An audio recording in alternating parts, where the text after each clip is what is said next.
Nagkasa ng isang inception workshop ang United Nations, Development Philippines at European Union. Sa pakikipagtulungan ng Baguio LGU, DNR at DILG, tinalakay sa kanila kasama ang iba't ibang stakeholders kung ano ang konsepto ng circular economy. Yeah, this is just the beginning of a more than 4 years partnership, and we are just very honored that Baguio City is one of our pioneer cities in implementing or demonstrating how circular economy can really affect change towards a green economy goal.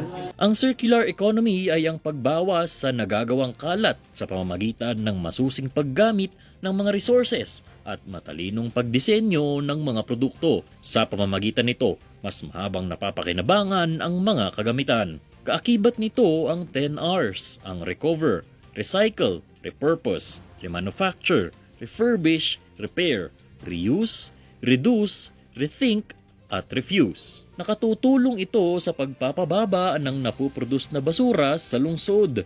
Sa kasalukuyan, nasa 593 tons ng basura ang napuproduce ng Baguio sa isang araw. Kung hindi pakikilos ang buong pamayanan, maaari itong umabot sa 598 tons ng basura sa isang araw. Numero lang ito kung titignan, ngunit napakalaking epekto ang maidudulot nito sa lungsod. By October 9, close na daw yung kapas. We have surveyed at least 3 areas somewhere there, pero medyo malayo ng 30 kilometers.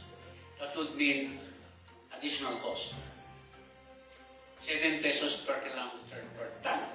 Habang ating sistema, magtatapong tayo doon, talagang we have to bite the bullet. Samantala, iprinisinta naman ni City Planning and Development Officer Architect Donna Tabangin ang mga inisyatibo ng lungsod. Kanilang pinag-usapan kung saan maaring maipasok ang circular economy sa lungsod. Integration in the entire city process. The entire process of bidding, of procurement, of implementation. Everyone produces waste. So it should be designed in such a way that we lessen the waste. Another ambitious goal, and I think with our partners we can do this, and of course with the help, the capacity building that will be given to us, and probably we can operationalize this. I was really amazed by the presentation of Architect Tabangin because at the city government level, the opportunities for the entry points for circular economy has already been identified.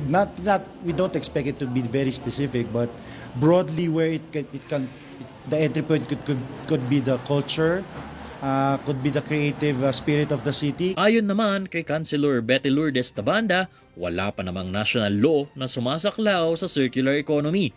Ngunit mayroon na tayong ilang mga ordinansa na maaaring ipatupad. On the local level, we have ordinances which are related to this, but hindi tinatawag na circular economy.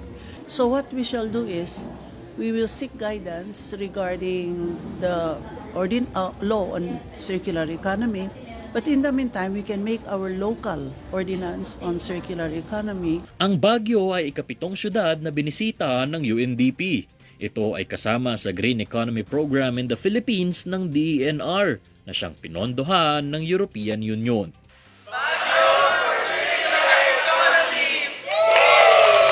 Nico Gatchalian para sa PIO Baguio Balita.